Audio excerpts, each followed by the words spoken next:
What's up, everybody? My name is Demetri Kofinas, and you're listening to Hidden Forces, a podcast that inspires investors, entrepreneurs, and everyday citizens to challenge consensus narratives and to learn how to think critically about the systems of power shaping our world. My guests in this episode are Diana Choyleva and Dinny McMahon, the co-authors of a comprehensive new report that examines China's plans to decouple from the dollar-based global trading and financial system. In our conversation today, Dinny and Diana discuss Beijing's rationale for wanting to transform the renminbi into an international currency, how the Chinese Communist Party is striving to make that transformation, why it might prove unattainable, and what progress we can expect them to make over the coming decade. Regardless of whether the yuan proves capable of challenging dollar hegemony, the changes that Beijing is pursuing will have a profound impact on the functioning of trade and financial markets around the world. These changes will create new challenges for governments, businesses, and investors.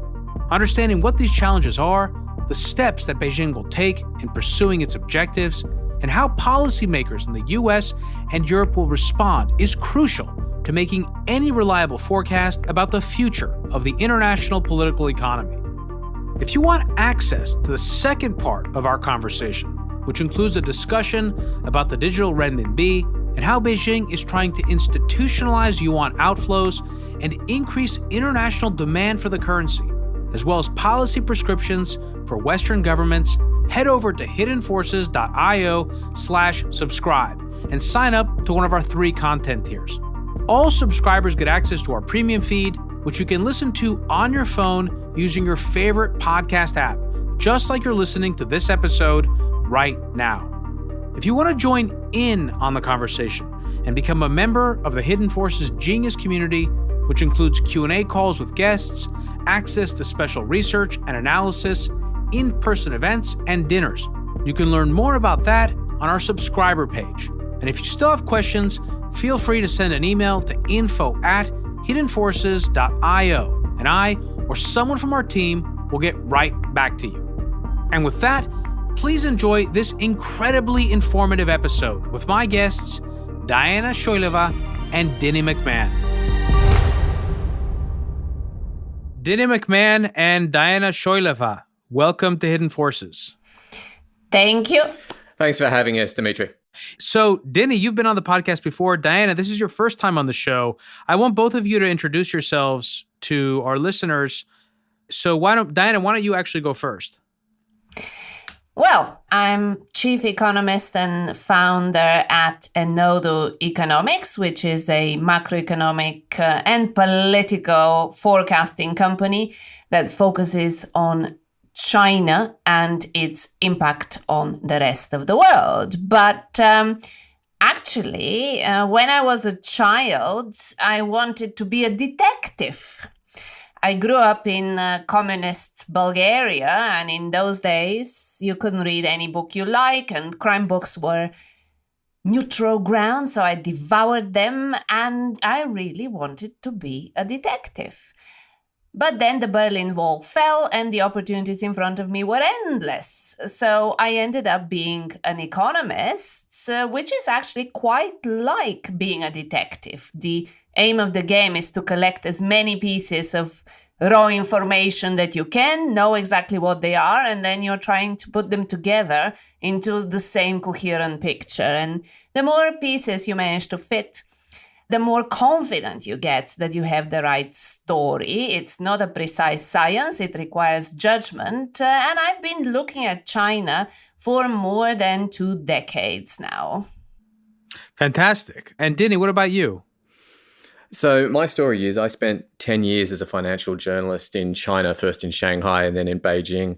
And then when I wrapped up there, I moved to the US and spent a couple of years writing a book about China's political economy, which is how we first came in contact. And I was asked on the show a few years ago talking about that, which was China's Great Wall of Debt. And since then, I've been working on issues relating to China's financial system. So issues of financial reform, financial stability, and this renminbi internationalization kind of fell pretty neatly inside of that wheelhouse. Awesome. So I feel like this discussion point about a Chinese digital yuan and China's desires or ambitions to either decouple from the dollar-based global trading and financial system or to displace it entirely and become the dominant global currency has been a discussion point that many people have been circling around for years now. And I'm actually so excited to have both of you on to dig deep into this, because while many people talk about it, I don't often find that there's a lot of detailed analysis of how exactly it would happen, what would be required, et cetera. And you guys recently published a report that does exactly that, titled China's Quest for Financial Self-Reliance, How Beijing Plans to Decouple from the Dollar-Based Global Trading and Financial System. So you're the perfect people to do this. Let's start at the very top. How do we know that Beijing wants to decouple from the dollar-based system, and what do we mean when we say that? Well, China actually is trying to decouple in all areas. Even if you look through its history, it has been a country that has always been quite closed off with respect to the rest of the world. And actually, the aberration is the past 40 years of opening up. The reason for that was because they fell behind and didn't take advantage of the Industrial Revolution. Then they had a lot of soul searching, sort of came on the bandwagon of communism, and that being the answer. Of course, economically, that was a disaster originally. But then Deng Xiaoping initiated the era of opening up and China learning from the rest of the world. And actually, they learned pretty fast. They probably surprised themselves as well at the extent to which they were learning. And China managed to become the global manufacturing hub of the world. And then they had their own stated policies, which are very much ones of self-reliance in any aspect of their economy. But it started a lot with the industrial supply chain. And if you remember the Made in China 2025 program, and what they also did post the global financial crisis was get very disappointed, whether that was warranted or not, with the economic leadership of the US and in general, the type of economic and financial system that they were trying to emulate. And originally, they looked at internationalizing the yuan because they wanted to have a lot more, not to be dependent on the economic decisions of the US as much. But then Xi Jinping came to power, and that changed fundamentally the direction of travel in China, or you could argue accelerated a process that the Communist Party would have got to at some other point in the future. But, without debating that, right now, Xi came to power, turned China's development 180 degrees, and threw out of the window most of Deng Xiaoping's ideas, and redoubled China's efforts on achieving self-sufficiency. Meanwhile, while they were trying to internationalize the RMB, that wasn't working for a variety of reasons. But then Donald Trump came to power, and that really introduced a sense of urgency in Beijing that they have to become less and less reliant on the US economy in particular, but more generally the Western world, and create their own financial sphere of influence, not just because of economic reasons, but a lot because of geopolitical reasons. And of course, throughout that period, the US was increasingly using its financial system, or the dominance of the dollar in its financial system, to penalize economies like Iran. And then really the big turning point as well, again in terms of the urgency with which they were speeding up to achieve this self-reliance across the board, including the financial side of things, was the war in Ukraine.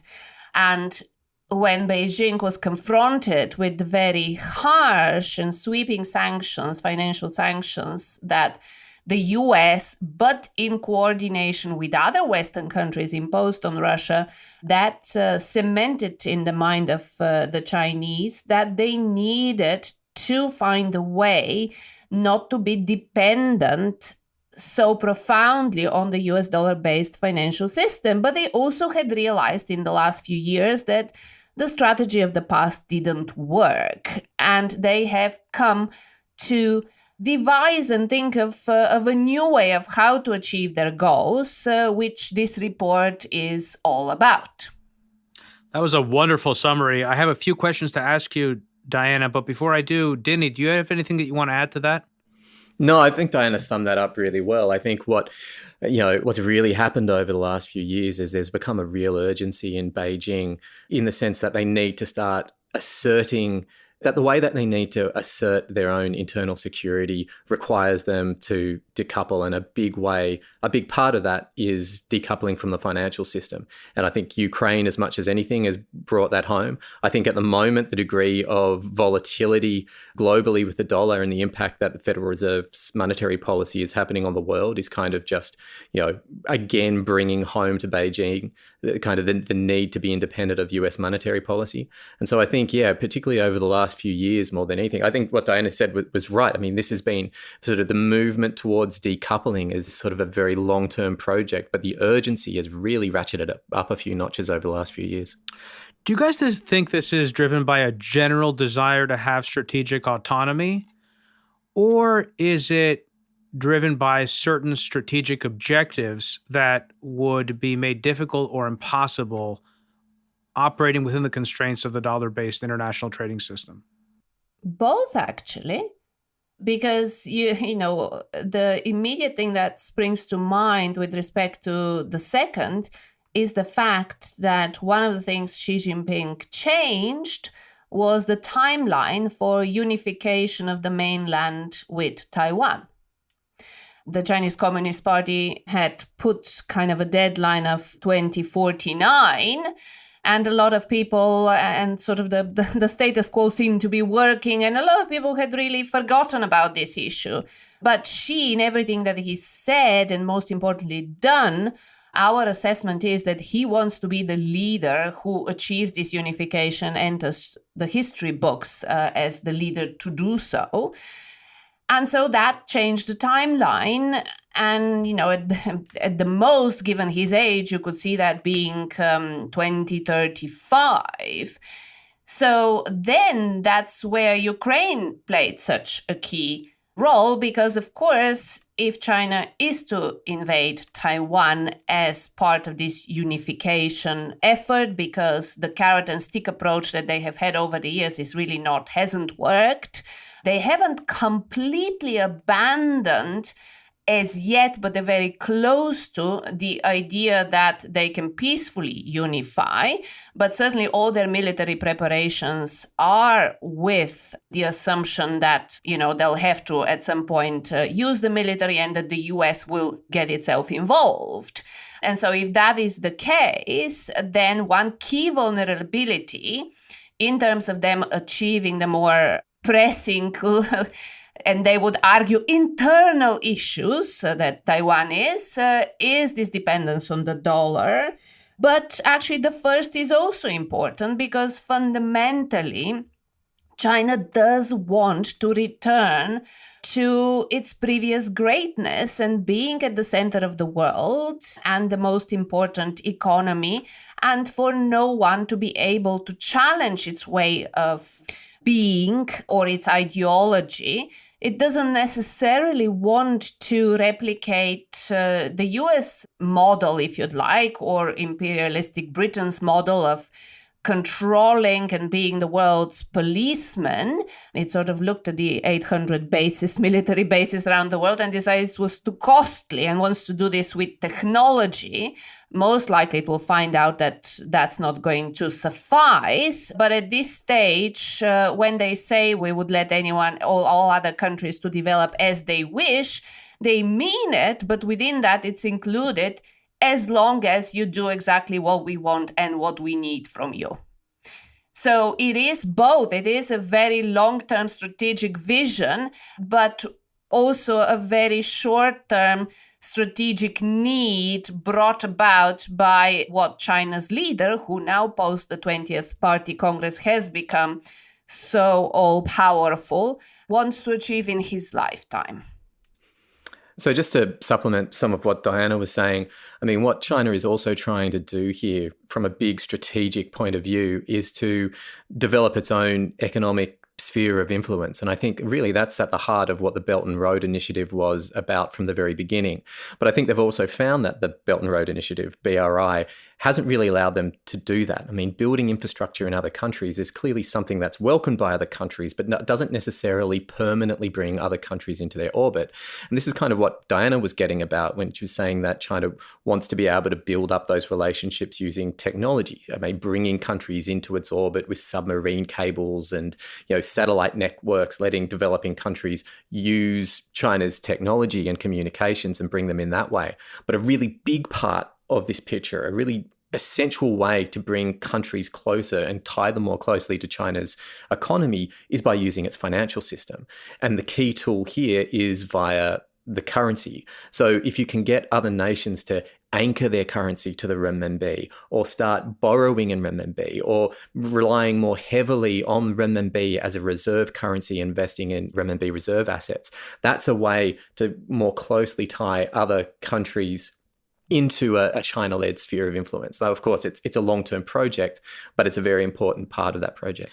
So this is where this conversation gets really interesting for me, because I feel like the models that people have in their heads, most people, when trying to understand this issue, don't really integrate the economics, the trading, the global trade, the global economy with the financial, with the political. But they all go together.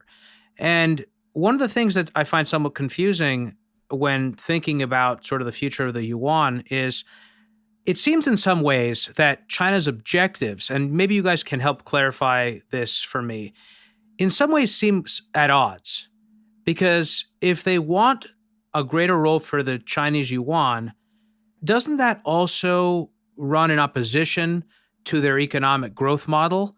And I know that they want to change their economic growth model and create a lot more endogenous demand for Chinese products. But still, much of what their geopolitical aims are require having a strong industrial base. So I guess there's this, for me, looking at how China has evolved to become the country it is today, it seems like they want to transition and have geopolitical power and influence.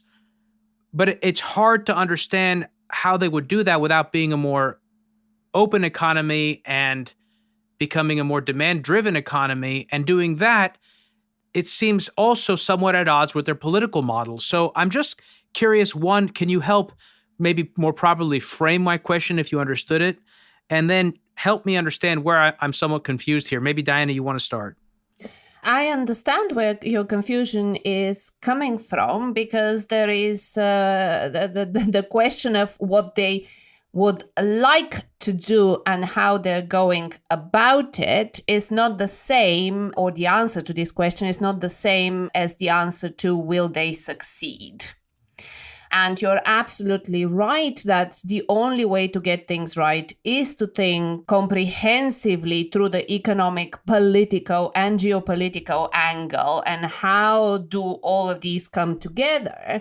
And you are putting your finger on the nub of the issue here. One of the ways that we argue in our report, they're trying to change the way supply chains work and as a result promote the use of the yuan, is to have China being the center of its geopolitical sphere of influence as the main final consumer. That's one of the lessons they learned from Japan's experience of internationalizing the yen, though Japan never had a plan. But why the yen never became a big global currency was because Japan was a transition point and all the final demand was coming from the West. So for China to become the consumer anchor of its currency sphere of influence, it does need to change the way its economy is run. And they do realize that. They have been talking about rebalancing their economy towards consumer spending for a number of years. They also realize that now they've achieved so much industrial development. Where they really lag behind is in financial sector development. In particular, their capital markets are very rudimentary, but also their banking system. And so as kind of their long-term idea is to professionalize and improve their capital markets and financial market more generally. And they're putting efforts on both of those fronts, but then asking the question of, will they be successful? Currently, what is going on with respect to common prosperity, which is a key part of the way Xi Jinping views the economy and economic development, as well as dual circulation. Our assessment at Enodo Economics is that the Chinese consumer is already in the doldrums and will not be the engine of growth that they would like it to be, but also desperately need it to be. So no wonder currently, again, China is throwing money at debt-fueled investment, state-led investment, because the consumers are not there. And it's not purely all the lockdowns and COVID restrictions, which of course are also currently part of the story. I want to also just say something else that comes to mind when I'm thinking about this, which is that currently China is dependent on the rest of the world for exports and for certain key technologies. This is what has allowed the country to experience the greatest level of economic growth, certainly in absolute terms, in human history. At the same time, they're a politically insulated society or country. The Chinese Communist Party certainly is. And so what it seems, and this is actually a great example of this, is in their China BRI closed loop, or you guys have that in your report. I don't know if that's a term that they use or that you use, which is what you see is they want to kind of replicate what currently exists for them economically and what exists in the global economy, but they want to do it in a way which is very Chinese, or Chinese in the Chinese communist sense, which is to have full control over all of it. And what I genuinely wonder is if many people out there who have felt that we're going to live in a Chinese century and that the yuan is going to be the future global currency have dramatically underestimated the complexity of doing this and not appreciated that the reason why Britain and the United States were able to do it in their respective periods is because they were maritime powers, they were open societies, and so much of what became the global sterling system or the global dollar system was really an organic process that was driven by people naturally wanting to use it. And also, in the case of the US, the Marshall Plans and the Dodge Plans, which were not loans to other countries, but actually aid to other countries, which then planted the seed for the dollar to be used and then to recycle back into the US and out of it. So I'm describing one very open model and one very controlling model. And it seems like maybe a lot of people are underestimating just how challenging it would be to succeed, to replicate what we have today using a more controlling system. Dinny, maybe you want to jump in here, and then Diana, I'd love to hear what you have to say about that as well. Well, you're spot on. And actually, there's a lot to unpack there, because if you look at their strategy for trying to promote the more international use of the renminbi, some aspects of it are exactly as you talked about. They are incredibly controlled. And then some aspects of it, there is clearly an innate understanding that China has to relax control over the currency and over the way that its financial markets work in order for this to be a success. So take, for example, what you talked about before, the whole closed loop idea. So this is one of the ways that they're trying to encourage the use of the renminbi outside of their border. The idea is, okay, well, we always thought that maybe we'd be able to Belt and Road Initiative loans in renminbi for infrastructure, but that never really happened. What we should start doing is start making loans for the construction of industrial plant outside of China, but for industrial plants that ultimately serve the Chinese economy. So to give you one of the few cases that has actually happened, China Development Bank and Export-Import Bank provided billions of renminbi's worth of loans to a Russian company to build an LNG LNG extraction facility in the Arctic. Now, the Russian company then used those loans to pay Chinese manufacturers to build the facilities for that factory. Okay, so far so good. The loan's in renminbi and the loan has been used to pay Chinese suppliers. Then what happens is that the Russian company said, okay, we will sell some of this LNG to China in renminbi. And so you have this perfect closed loop, this perfect closed cycle where the debt's in renminbi, the debt is used to buy Chinese goods, and then they pay off the debt using renminbi income. So that's one of the visions. But at the same time, there's also this recognition that that model can only go so far. So a big part of the long-term project is trying to get the center of gravity for pricing of global commodities to migrate from the United States to China.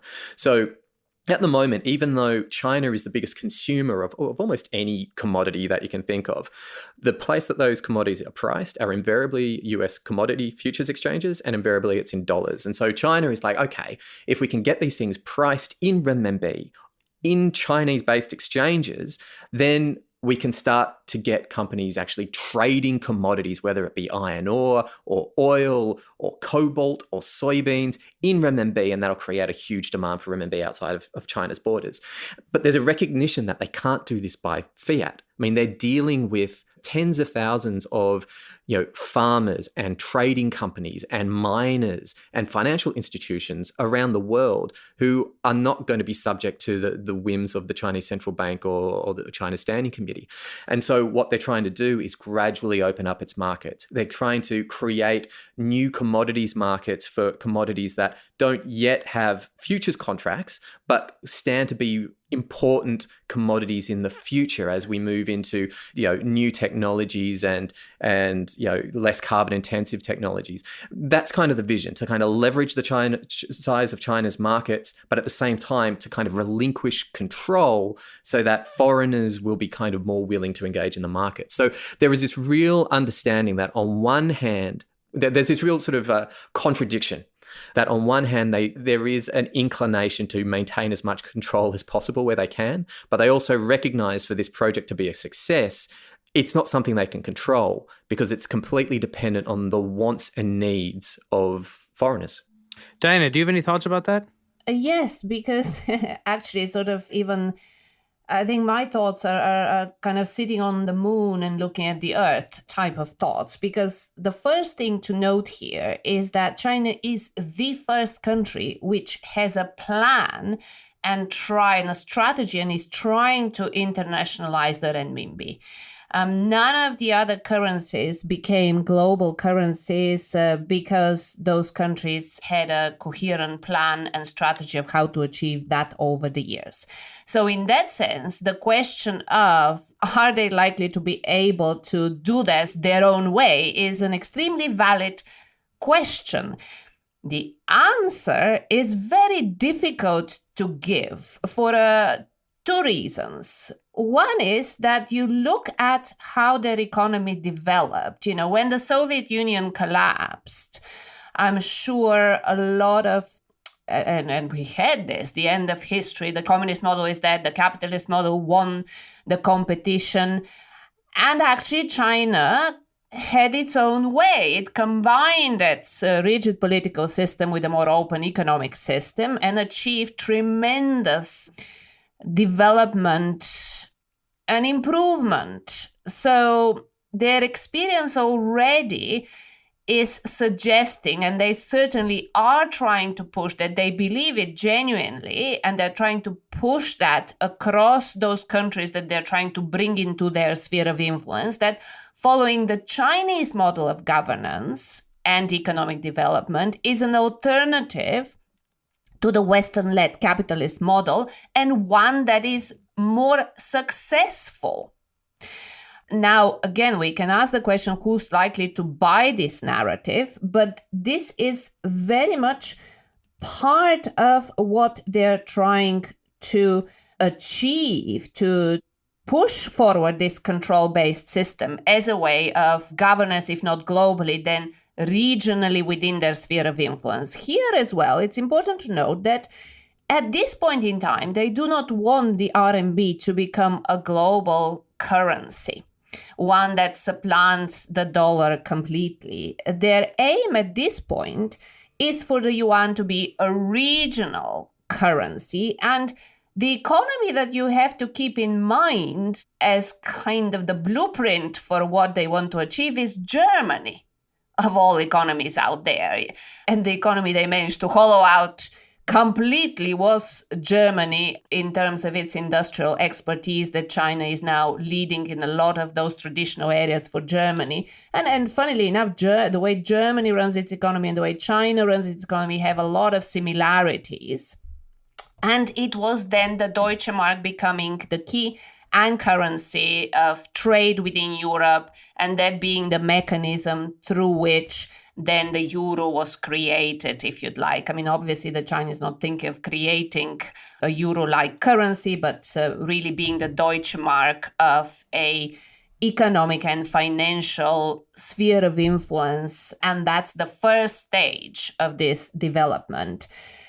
And then, can they achieve this with the types of closed system that they have, and one that is becoming even more closed under Xi Jinping, is the key question that one has to ask on a 10 to 20 year horizon. But what we also try to do in this report is to say that them trying to achieve it without having to answer that question conclusively, because I think it's very early to be able to do so, is going to have fundamental impact across the way the global financial system works. And so for anyone out there using global payments systems, which is pretty much anyone, whether you're in the financial industry or simply trading in the global trading system, you need to understand what China is trying to do, because its attempts to do so, given its size and importance, will have ripple effects across the board. And if you had asked me the question of success shortly after the fall of the Berlin Wall, I would have told you that the answer is probably no, they won't succeed. But now, why I'm pausing and I'm saying it is a bit too early to make a judgment with conviction is because of technology. And we don't spend too much time in the report looking at the digital yuan. Originally, when we started writing it, we thought we'll spend a lot of time on that and on the payment system. But actually, over the course of the research, which has been a year-long project, we realized that this is, if you'd like, the necessary condition to have the system of global payments established, but it's not the sufficient condition to increase the use of the yuan. But what's really important with respect to the digital yuan, and one of the points we make, which is very different to the point made by other analysts who have looked into this issue, and certainly the perception in the US, a lot of people say, oh, well, it doesn't matter if it's a digital yuan or if it is a paper yuan, as long as it's a closed capital account and the yuan doesn't circulate freely, they won't be able to internationalize it. But actually, we are flipping this argument the other way around, that if they manage, and Dinny explained to you the ways they're trying to internationalize the RMB, dealing with the current constraints that they've self-imposed, if they manage to get the yuan to be used more for cross-border trade and create a new system of cross-border payments based on digital currencies, which is still in its infancy, but they are the most progressed, and that system will be much more efficient than the existing system for a variety of reasons, then those flows will be visible to them to such granularity that they will have the visibility to feel in control, to feel preemptive and be able to intervene when they don't like something. So rather than saying that as long as they keep the capital account closed, they won't be able to internationalize the yuan,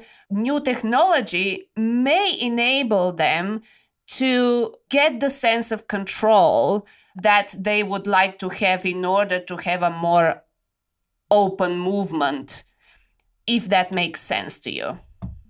It does. And that was one of the things that I really appreciated in the report. And again, it brings us back to the importance of control. I also think that the example of Germany and the Deutschmark is instructive because, and actually, I want you to clarify this for me because this is how I understand it in terms of what is so attractive about the German model.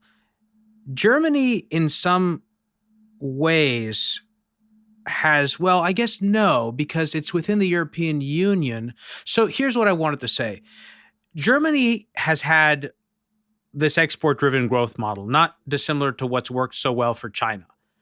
And they've also benefited from being part of this larger free trade area, which is the European single market and which sits inside of the larger global trading and financial system upheld and fostered by the US in its capacity as a champion of free trade and as a purveyor of international security, which it's important to note we haven't discussed yet whether or not China is prepared to play that role and if that's a requirement for the yuan to become a global currency. But in terms of Germany, is the ideal Chinese model here one where Germany, if we're comparing China to Germany, would have kept the Deutschmark but still managed to create a free economic zone that it would use to export high-end manufactured goods, and which would be something analogous to the BRI, while giving Berlin the kind of political control that currently exists in Brussels and where everyone ends up using the Deutschmark? Does that kind of make sense as an analog for what the ideal system would look like? The comparison with Germany is only really relevant when it comes to the economic developments. It is not, they do not envisage the plurality of views, political views, and the way Germany conducts itself on the international scene at all to be part of the strategy. This is just looking at a mercantilist economy like Germany, and China has been very much a mercantilist economy, and that's how it managed to grow so fast. Of course, actually, if they weren't included into the World Trade Organization as they were, they probably wouldn't be where they are right now. But they don't necessarily acknowledge that properly. And Germany was very good at sort of the small and medium-sized or Mittelstand and creating this significant expertise at that time in its industrial development, and then being able to take advantage of its geographical role in the region as well, which is another difference between China and Germany, because China is geographically a lot more challenged, if you'd like. And also it seems to want to have, parts that are very far away from its immediate surroundings. I'm talking about Africa as part of its sphere of influence. So the German comparison is much more economic than it is political. And, it's not one for sure. So, Dinny, I want you to share any last thoughts you have, and then I'm going to move us to the second part of the conversation where we're going to get much more granular and focus in on how the Chinese Communist Party really wants to try and achieve this. You began answering this earlier. We're going to look at not just the supply side, which is how to build out the infrastructure, which I think most people think of naturally or intuitively when trying to think about how the Chinese would accomplish this, but also the demand side, how to get people to actually use the Chinese yuan and what would be required to do that. Dinny, any last thoughts before we move to the premium feed?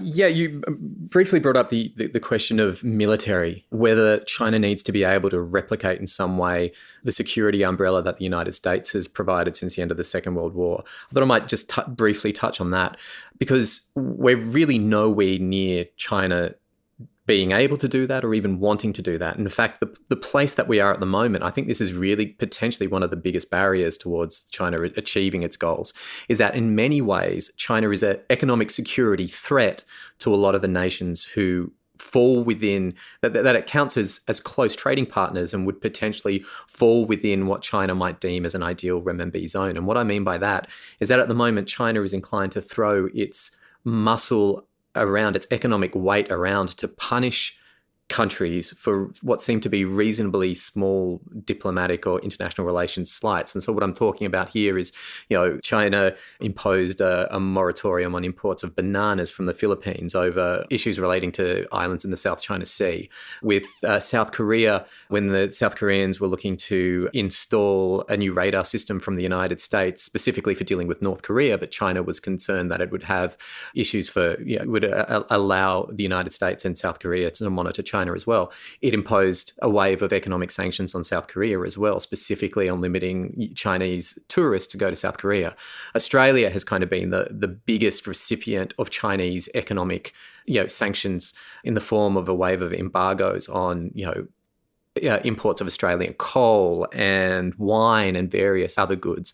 And so at the moment, we are so far away from China being a provider of regional security, because in fact, China, almost as part of its toolbox of measures that it used to conduct international relations, it uses economic weapons and sanctions on nations which should be, ultimately fall within one day its economic sphere of influence.